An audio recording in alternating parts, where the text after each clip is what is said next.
Hello everybody, welcome to the way of solution. 6 মে এবং বিগত কয়েকদিনের গুরুত্বপূর্ণ কারেন্ট অ্যাফেয়ার্স নিয়ে আমরা আজ চলে এসেছি আজকের এই পর্বটিতে। আজকের পর্বে আমরা যে সমস্ত কারেন্ট অ্যাফেয়ার্স প্রশ্নগুলো চর্চা করব সেগুলো আমাদের বিগত কয়েকদিনের কারেন্ট অ্যাফেয়ার্স, শুধু 6 মে নয়, তার সাথে সাথে 5th and 4th মের কারেন্ট অ্যাফেয়ার্সও কিন্তু এর ভিতরে আছে। সো ইম্পর্টেন্ট কিছু কারেন্ট অ্যাফেয়ার্স আজকের ভিডিওটিতে চর্চা হবে এবং তার সাথে কিছু জিকে প্রশ্ন উত্তর প্রতিদিনের মতো চর্চা হতে চলেছে। সো সকল স্টুডেন্টস যারা প্রতিদিন আমাদের এই পর্বটি দেখছো সকলকে বলবো চ্যানেলটিকে সাবস্ক্রাইব যারা করোনি অবশ্যই সাবস্ক্রাইব করো, আর যারা এখনো ভিডিওটিতে লাইক করোনি ভিডিওটিতে লাইক করো এবং শেষ পর্যন্ত দেখতে থাকো।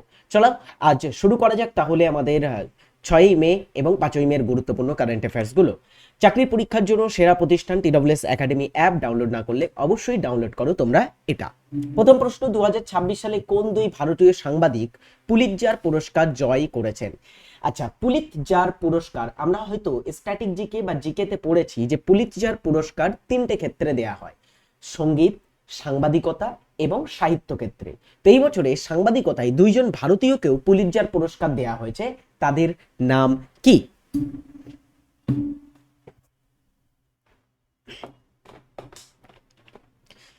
এ প্রশ্নের ক্ষেত্রে সঠিক উত্তর হবে R.K. আনন্দ এবং Suparna Sharma. Indian journalist R.K. Anand and Suparna Sharma have won the prestigious Pulitzer Prize for their work highlighting digital surveillance and cyber fraud. তো R.K. আনন্দ এবং সুপর্ণা শর্মা তারা দুজনে এই বছরে প্রেস্টিজিয়াস সম্মানজনক পুলিৎজার পুরস্কার পেয়েছেন। আচ্ছা, এটা মনে রাখবে, ইউএসএ বা আমেরিকা যুক্তরাষ্ট্রের কলম্বিয়া বিশ্ববিদ্যালয় থেকে প্রদান করা হয়ে থাকে এই পুলিৎজার পুরস্কারটা। এবং এই বছরে এই যে দুজন ভারতীয় জার্নালিস্ট পুলিৎজার পুরস্কার পেয়েছে তারা কোন ক্ষেত্রে কাজ করেছেন? তারা উল্লেখযোগ্য কাজ করেছেন ডিজিটাল সার্ভেলেন্স, অর্থাৎ দেয়ার স্টুডেন্টস যে digital surveillance and cyber fraud, তারা ডিজিটাল নজরদারি এবং যে সাইবার ফ্রডটা হয়ে থাকে, সাইবার জালিয়াতি হয়, তার উপরে ডিজিটাল নজরদারির জন্য তাদেরকে এই প্রাইজটা সম্প্রতি দেওয়া হয়েছে। সো তাদের ছবিও দেখতে পারো এখানে। এর পরবর্তী প্রশ্ন আমরা 2 নম্বরে আসি। 2026 সালের মে মাসে কে আরবিআই এর ডেপুটি গভর্নর হিসেবে দায়িত্ব গ্রহণ করেছেন? Reserve Bank of India RBI এর একজন গভর্নর থাকে এবং ডেয়ার স্টুডেন্টস 4জন ডেপুটি গভর্নর থাকে, ঠিক আছে? 4জন ডেপুটি গভর্নর থাকে।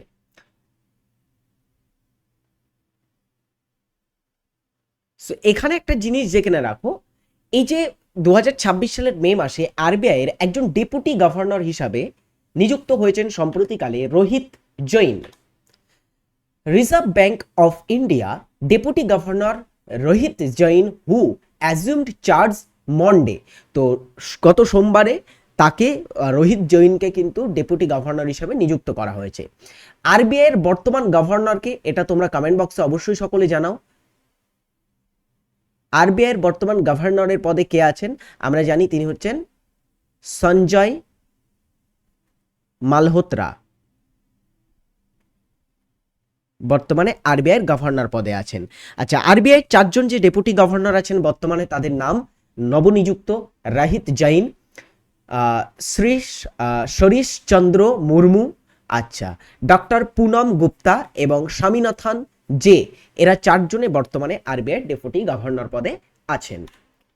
প্রতি বছর 3 নম্বর প্রশ্ন, প্রতি বছর কোন তারিখে বিশ্ব প্রেস ফ্রিডম দিবস পালিত হয়? প্রেস ফ্রিডম মানে সংবাদ মাধ্যমের স্বাধীনতা, সংবাদ মাধ্যমের লিবার্টি, তার স্বাধীনতার জন্য দিবস প্রতি বছরে পালন করা হয়ে থাকে কোন দিনে? প্রতি বছর মে মাসের 3রা মে বিশ্ব প্রেস ফ্রিডম দিবস বা সংবাদপত্রের সংবাদ মাধ্যমের স্বাধীনতা দিবস পালন করা হয়। Every years 3rd May is a date which celebrates the fundamental principles of press freedom to evaluate press freedom around the world. প্রতি বছর 3রা মে যে মৌলিক ডিয়ার স্টুডেন্টস নীতিসমূহ, যে প্রেস ফ্রিডমের উপরে যে মৌলিক নীতিসমূহ, সেটা বিশ্বব্যাপী স্থাপনের জন্য, প্রতিষ্ঠার জন্য প্রেস ফ্রিডম দিবস পালন করা হয়ে থাকে 3রা মে। আচ্ছা, এরপর একটা কোম্পানি থেকে প্রশ্ন, বায়োকন লিমিটেড একটা কোম্পানি, এর প্রতিষ্ঠাতা হচ্ছে কিরণ মজুমদার শ। তিনি সম্প্রতি কাকে তার উত্তরাধিকারী হিসাবে মনোনীত করেছেন? অর্থাৎ আমরা পরবর্তীতে বায়োকন লিমিটেড বা বায়োকন ইন্ডিয়ার পরবর্তী উত্তরাধিকারী হিসাবে কাকে দেখতে চলেছি?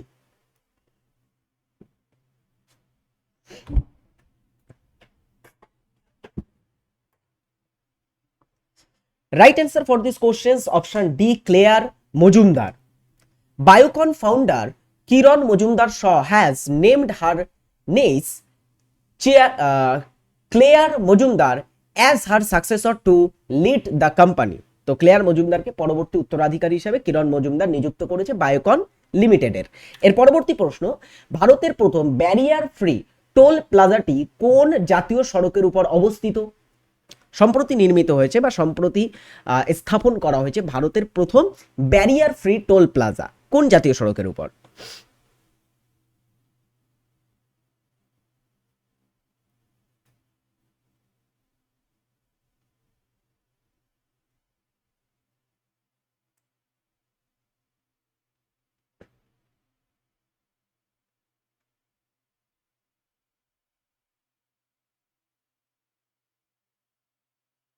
সঠিক উত্তর হবে dear students NH48. India's first barrier-free toll plaza has gone live at চৌরিয়াশি, অর্থাৎ এটাকে বাংলায় মেবি চৌর্যাশি বলা হবে। তো অন NH48 নেয়ার সুরাট, তো চৌরিয়াশি বা চৌর্যাশি বলে একটা জায়গাতে, সেখানে NH48 এর উপরে, যেটা সুরাটের কাছে, গুজরাটের সুরাটের কাছে অবস্থিত, সেখানে এটা নির্মিত হয়েছে। আচ্ছা, এটা যে রোডের উপরে নির্মিত হয়েছে NH48, এটাকে মুম্বাই দিল্লি হাইওয়ে বলেও কিন্তু আমরা চিনি। তো প্রশ্ন বিভিন্নভাবে আসতে পারে, হয়তো অপশানে NH48 না থেকে তোমাদের থাকতে পারে মুম্বাই দিল্লি হাইওয়ে, তখনও সঠিক উত্তর হবে যদি মুম্বাই দিল্লি হাইওয়েটাকে তোমরা সঠিক উত্তর করো। ভারতে আন্তর্জাতিক চলচ্চিত্র উৎসব প্রতি বছর কোন রাজ্যে অনুষ্ঠিত হয়?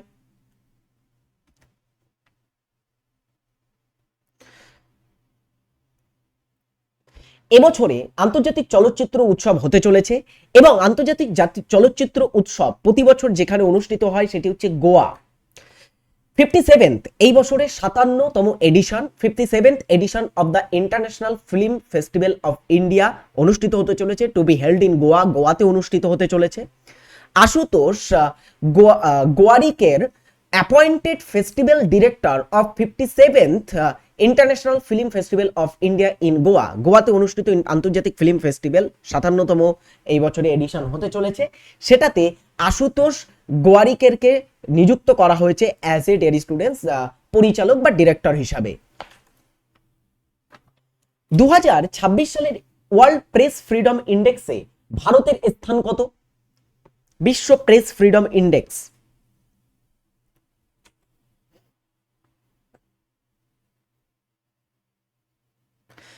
প্রতি বছর বিশ্ব প্রেস ফ্রিডম দিবস অর্থাৎ 3রা মে প্রতি বছর পালন হয় বিশ্ব প্রেস ফ্রিডম দিবস, সেই আবহে ওয়ার্ল্ড প্রেস ফ্রিডম ইন্ডেক্স প্রকাশ করা হয়ে থাকে।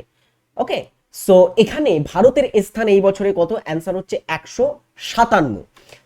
India is 157th out of 180 countries on RSFS world press freedom index. তো এই যে RSFS এর ওয়ার্ল্ড প্রেস ফ্রিডম ইন্ডেক্স যেটা তারা প্রকাশ করেছে, সেটা 180টি দেশের মধ্যে তারা প্রকাশ করেছে এবং সেখানে ভারত র্যাঙ্ক করেছে কত? 157। মানে ভারতের প্রেস ফ্রিডম ইন্ডেক্স অনেকটাই কিন্তু যদি আমরা দেখি পিছিয়ে আছে প্রেস ফ্রিডম ইন্ডেক্সে, বিভিন্ন কান্ট্রির থেকে আমরা কিন্তু প্রচুর পিছিয়ে আছি। এর পরবর্তী প্রশ্ন, এটা 8 নম্বর প্রশ্ন, 2026-27 অর্থবর্ষের জন্য পাবলিক অ্যাকাউন্টস কমিটি এর চেয়ারম্যান হিসেবে কাকে নিযুক্ত করা হয়েছে? পাবলিক অ্যাকাউন্টস কমিটিকে সংসদের ওয়াচডগ বলা হয়ে থাকে অনেক সময়, অ্যান্ড এই পাবলিক অ্যাকাউন্টস কমিটি এর ভিতরে যদি আমরা দেখি 15 জন সদস্য, 22 জন টোটাল সদস্য থাকে, যার মধ্যে 15 জন ফ্রম দ্য লোকসভা অ্যান্ড 7 জন সদস্য থাকে ফ্রম দ্য রাজ্যসভা। তো এখানে পাবলিক অ্যাকাউন্টস কমিটি বা যেটাকে প্যাক বলা হচ্ছে, এর চেয়ারম্যান সবসময় কোনো অপোজিশন লিডারের কেউ বা অপোজিশন পলিটিক্যাল পার্টির থেকে কেউ না কেউ থাকে। তো এই বছরে সম্প্রতি 2026-27 অর্থবর্ষের জন্য যে পাবলিক অ্যাকাউন্টস কমিটি তৈরি করা হয়েছে তার চেয়ারম্যান হিসেবে নিযুক্ত হলেন KC Venugopal. Lok Sabha speaker Om Birla reconstitutes for parliamentary committees for 4 parliamentary committees for 2026-2027। তো সম্প্রতিকালে আমরা যদি দেখি আমাদের লোকসভার যিনি স্পিকার আছেন ওম বিড়লা 2026-27 অর্থবর্ষের জন্য 4টি গুরুত্বপূর্ণ সংসদীয় কমিটির পুনর্গঠন করেছেন। And mister Om Birla has appointed Congress MP from Lok Sabha থেকে কংগ্রেসের যিনি মেম্বার অফ পার্লামেন্টারি বা এমপি আছেন, সদস্য আছেন, কেসি বেণুগোপাল, তাকে as the chairperson of the public accounts committee হিসাবে নিযুক্ত করা হয়েছে। পাবলিক অ্যাকাউন্টস কমিটির সম্প্রতি চেয়ারম্যান হয়েছেন তাহলে কেসি বেণুগোপাল। এর পরবর্তী প্রশ্ন, সম্প্রতি কোন কেন্দ্রীয় মন্ত্রক শিশুদের ডায়াবেটিস মেলিটাস সংক্রান্ত একটি পূর্ণাঙ্গ নির্দেশিকা প্রকাশ করেছে?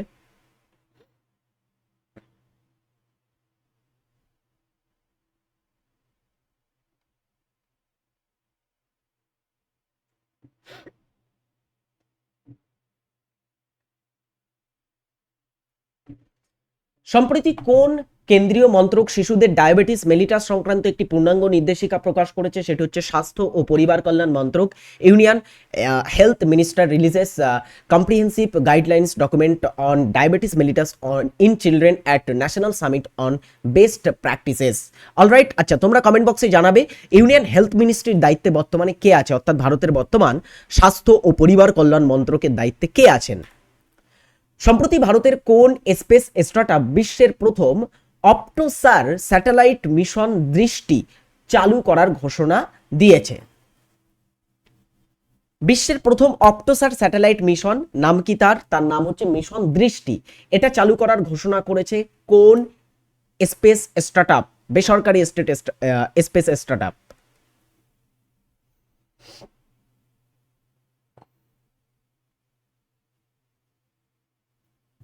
সঠিক উত্তর হচ্ছে GalaxEye. Indian space startup GalaxEye launched mission Drishti, the world first OptoSAR satellite. Bengaluru ভিত্তিক একটা স্টার্টআপ এটা গ্যালাক্সি আই 2026 সালের 3রা মে স্পেস এক্স ফ্যালকন 9 রকেটে করে, স্পেস এক্সের যে ফ্যালকন 9 রকেট আছে তাতে করে মিশন দৃষ্টি উৎক্ষেপণ করেছে বা করে, যা বিশ্বের প্রথম অপটোসার স্যাটেলাইট। 160 কেজি ওজনের এই হাইব্রিড স্যাটেলাইটটি সিনথেটিক অ্যাপারচার রাডার এসএআর ও মাল্টি স্পেকট্রাল অপটিক্যাল ইমেজিংয়ের সমন্বয়ে উচ্চ রেজুলেশনের সব আবহাওয়া এবং দিন রাতের পৃথিবীর ছবি সরবরাহ করে বা করতে পারে, এরকম একটা ক্ষমতা সম্পন্ন স্যাটেলাইট এটা। চলো, এই ছিল আমাদের আজকের 10টি গুরুত্বপূর্ণ কারেন্ট অ্যাফেয়ার্স। পরবর্তী কারেন্ট অ্যাফেয়ার্সগুলো আমরা নেক্সট ডেতে আলোচনা করব। চলো এবারে আমরা জিকে প্রশ্ন নিয়ে আলোচনা করাই, দেখি কি কি জিকে প্রশ্ন আছে। প্রতিদিন যারা আমাদের TWS একাডেমিতে ক্লাস দেখছো, বর্তমানে কি কি ব্যাচ চলছে তোমরা জানো নিশ্চয়ই, তো অবশ্যই যারা এখনো অ্যাডমিশন নাওনি অ্যাডমিশন নিতে পারো। এই বছরে কিন্তু খুব বেশি অপরচুনিটি আসতে চলেছে তোমাদের জন্য, নতুন গভর্নমেন্ট, নতুন সরকার তৈরি হচ্ছে, অ্যান্ড অবভিয়াসলি সেখানে কিন্তু তোমাদের অনেক অপরচুনিটি আছে, আমি তো মনে করি এটা। তো অবশ্যই সকলে যারা এখনো তোমার হচ্ছে ব্যাচ নাওনি অবশ্যই ব্যাচটা নিয়ে রাখো, পরবর্তীতে তোমাদের কিন্তু কাজে আসবে প্রচুর পরিমাণে। চলো আমরা শুরু করছি আজকের জিকে প্রশ্ন। কোন হরমোন উদ্ভিদের অগ্রস্থ ভাজক কলা থেকে উৎপন্ন হয়? নিশ্চয়ই কোনো না কোনো উদ্ভিদ হরমোন যেটা উদ্ভিদের অগ্রস্থ ভাজক কলা থেকে উৎপন্ন হবে, সেটার নাম কি?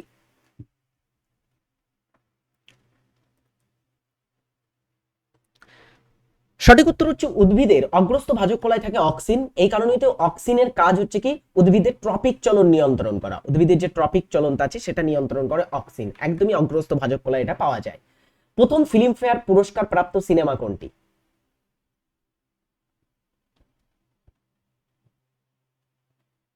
ফিল্মফেয়ার অ্যাওয়ার্ড যদি আমরা বলি,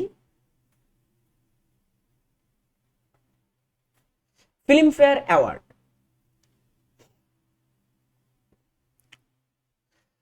এটা 1954-তে প্রথম প্রদান করা হয়। ঠিক আছে, আচ্ছা এই ফিল্মফেয়ারটা প্রথম পেয়েছিল দো বিঘা জমিন নামের একটা সিনেমা। এর পরিচালক ছিল কে একটু জেনে রাখো, পরিচালক কে ছিল ফিল্মফেয়ার অ্যাওয়ার্ডের প্রথম সিনেমা যেটা দো বিঘা জমিন, তার পরিচালক ছিলেন বিমল রায়। এবং বিমল রায়কে এই বছর অর্থাৎ প্রথম যে ফিল্মফেয়ার অ্যাওয়ার্ডটা দেওয়া হয়েছিল সেই বছরে সেরা পরিচালকের পুরস্কারটাও দেওয়া হয়েছিল, বুঝেছো? সেরা সিনেমা, সেরা পরিচালক দুটোই বিমল রায় পেয়েছিলেন। সেরা সিনেমার ক্ষেত্রে তারই সিনেমা দো বিঘা জমিন পেয়েছিল, আর সেরা পরিচালকের ক্ষেত্রে বিমল রায়কে পুরস্কৃত করা হয়। নওজোয়ান ভারত সভা প্রতিষ্ঠা কে করেন?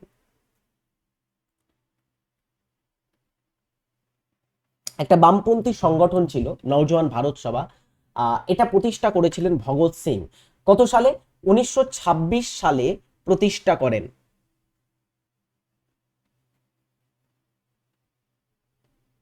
ঠিক আছে, পরবর্তী প্রশ্ন এটা, ভারত প্রথম কত সালে কমনওয়েলথ গেমসে অংশগ্রহণ করেছিল?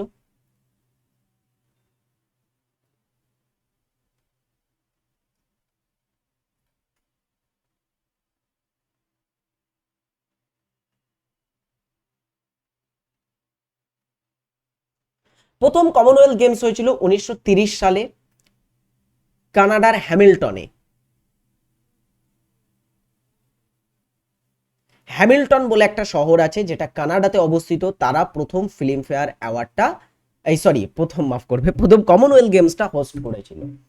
অ্যান্ড প্রথম কমনওয়েলথ গেমস কানাডাতে হয়, বাট ভারত সেটাতে অংশগ্রহণ করেনি। ভারত দ্বিতীয় কমনওয়েলথ গেমসে, অর্থাৎ প্রতি 4 বছর অন্তর কমনওয়েলথ গেমস হয়, দ্বিতীয় কমনওয়েলথ গেমস 1934 হয়, সেখানে ভারত অংশগ্রহণ করে। আচ্ছা, এই যে দ্বিতীয় কমনওয়েলথ গেমস 1934 অনুষ্ঠিত হয়েছিল, সেই দ্বিতীয় কমনওয়েলথ গেমস এর স্টুডেন্টস যদি বলি আমরা, সেটা কোথায় হয়েছিল? এটা মনে রাখবেন, লন্ডনে হয়। ঠিক আছে, লন্ডনে অনুষ্ঠিত হয়েছিল এটা। এর পরবর্তী প্রশ্ন এটা, 1 জুল ইকুয়াল কত ক্যালোরি?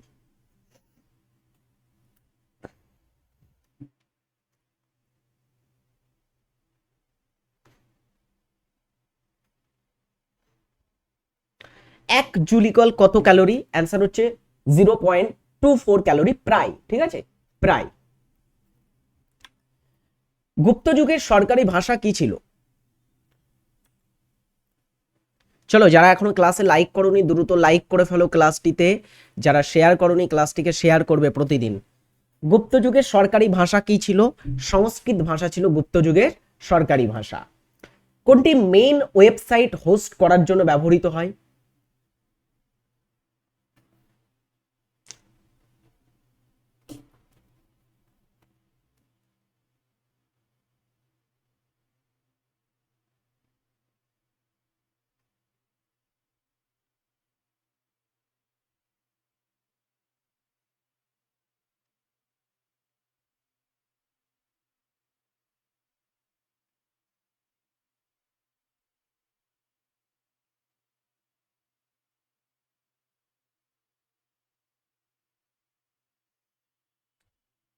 কোনটি মেইন ওয়েবসাইট হোস্ট করার জন্য ব্যবহৃত হয়? সঠিক উত্তর হচ্ছে web server. Option A is right answer. ফিফার বর্তমান প্রেসিডেন্ট কে?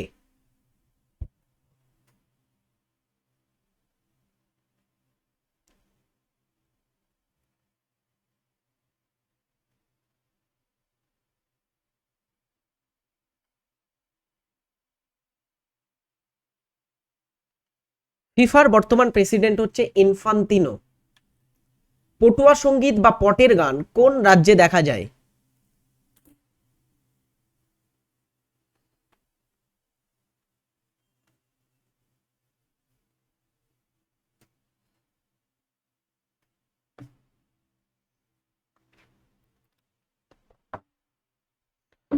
পটুয়া সঙ্গীত বা পটের গান পশ্চিমবঙ্গ রাজ্যের একটি গান, যেটা পট্টচিত্র সাথে কিন্তু কম্বিনেশন করে গাওয়া হয়ে থাকে।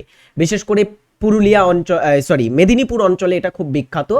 এর পরবর্তী প্রশ্ন, কুতুবুদ্দিন আইবক কোন খেলা খেলতে গিয়ে ঘোড়ার পিঠ থেকে মারা যান? কুতুবুদ্দিন আইবক।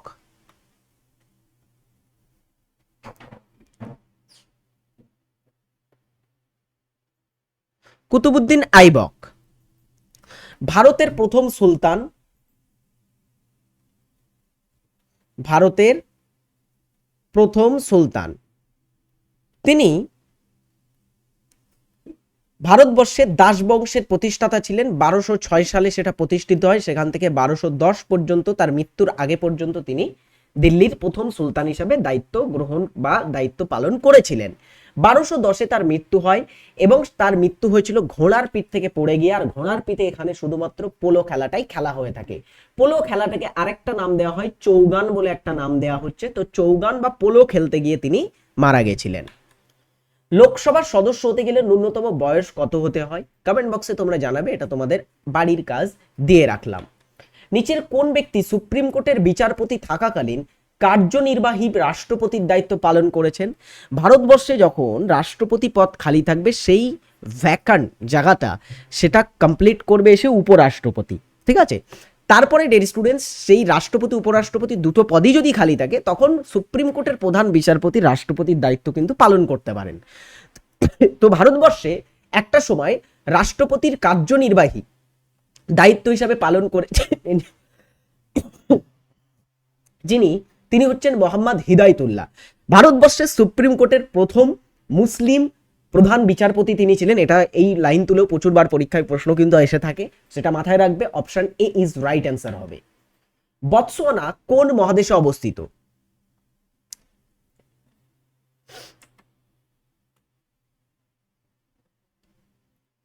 বতসোয়ানা দেশটি কোন মহাদেশে অবস্থিত আছে? আফ্রিকা মহাদেশে অবস্থিত, বিশেষ করে আফ্রিকার দক্ষিণ দিকে অবস্থিত একটা ল্যান্ডলক কান্ট্রি, যার একদিকে আছে জাম্বিয়া, জিম্বাবুয়ে, নামিবিয়া, তারপরে সাউথ আফ্রিকা। এই কয়েকটা দেশ মিলে কিন্তু মাঝখানে আমরা দেখব বতসোয়ানা আছে। এই যে বতসোয়ানা দেশটা দেখতে পাচ্ছ, এদের রাজধানী হচ্ছে গ্যাবোরনে, আর এদের রাজধানীর নাম গ্যাবোরনে এবং মুদ্রার নাম হচ্ছে বতসোয়ানা পুলা, ঠিক আছে? এদের মুদ্রার নাম কি? পুলা। চলো এর পরবর্তী প্রশ্ন, কে মন্ডল কমিশন রিপোর্ট বাস্তবায়ন করে এবং অন্যান্য অগ্রসর শ্রেণী অর্থাৎ OBC, it's mean other backward classes এর জন্য সংরক্ষণের সূচনা করেছিলেন?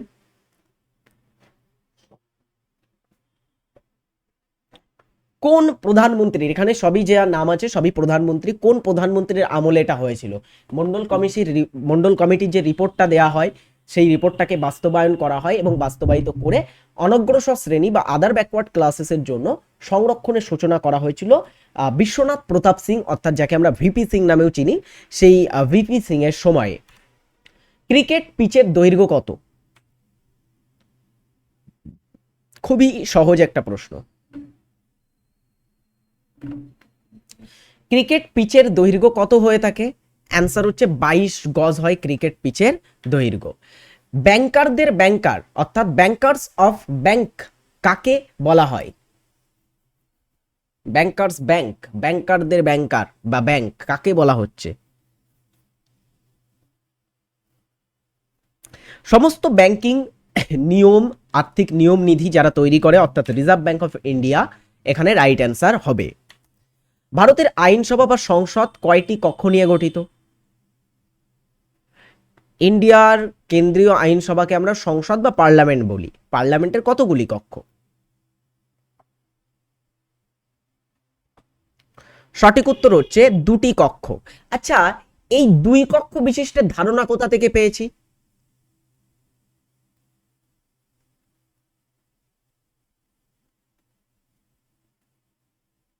জেনে রাখো, এই ধারণা পাওয়া যায় ব্রিটেন থেকে, ঠিক আছে? আমরা ব্রিটেন থেকে ধারণাটা পেয়েছি যে দ্বিকক্ষ বিশিষ্ট আইনসভার। এখানে আমাদের উচ্চ কক্ষের নাম কি? উচ্চ কক্ষের নাম হচ্ছে ডেয়ার স্টুডেন্টস রাজ্যসভা এবং নিম্ন কক্ষের নাম হচ্ছে লোকসভা, ঠিক আছে? নিম্ন কক্ষের নাম কি আমাদের? লোকসভা হচ্ছে নিম্ন কক্ষের নাম। চলো এর পরবর্তী প্রশ্ন, সার্ভার থেকে ইমেল গ্রহণ বা ডাউনলোডের জন্য কোন প্রোটোকল ব্যবহৃত হয়?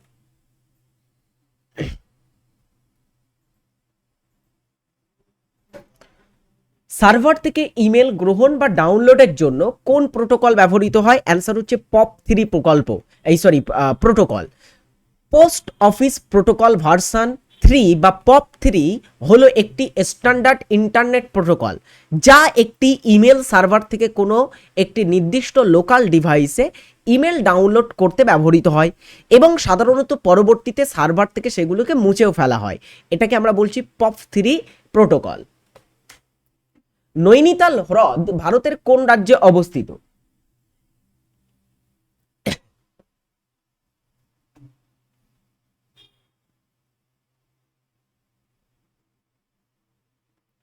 নৈনিতাল অবস্থিত আছে উত্তরাখণ্ডে।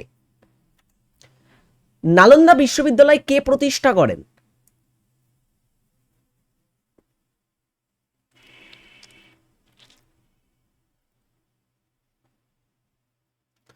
সঠিক উত্তর প্রথম কুমার গুপ্ত। ক্রিকেটে এলবিডব্লিউর পূর্ণরূপ কি? এলবিডব্লিউ এর পূর্ণরূপ কি? অ্যান্সার হচ্ছে লেগ বিফোর উইকেট, অর্থাৎ অপশান এ। ঠিক আছে, চলো আজকের আমাদের পর্ব এতটুকুই ছিল। গুরুত্বপূর্ণ কয়েকটা প্রশ্ন উত্তর এবং আমরা কয়েকটা গুরুত্বপূর্ণ তথ্য আলোচনা করলাম। আশা করব তোমাদের ক্লাসটি খুব ভালো লেগেছে এবং তোমাদের কাজে আসবে। আপকামিং তোমাদের যে পরীক্ষা আছে সেই পরীক্ষার জন্য সকলে ভালো করে প্রস্তুতি নাও। সহজ, মডারেট, কঠিন সব ধরনের কোশ্চেন্স আমাদের প্রতিদিন প্র্যাকটিসে থাকবে এবং কারেন্ট অ্যাফেয়ার্স থাকবে। অবশ্যই সকলে চ্যানেলটিকে সাবস্ক্রাইব না করলে সাবস্ক্রাইব করো, লাইক করো, আমাদের সোশ্যাল মিডিয়াতে ফলো না করলে অবশ্যই ফলো করতে পারো। ভালো থাকবে। এতক্ষণ ছিলাম তোমাদের সাথে আরাবুল রহমান।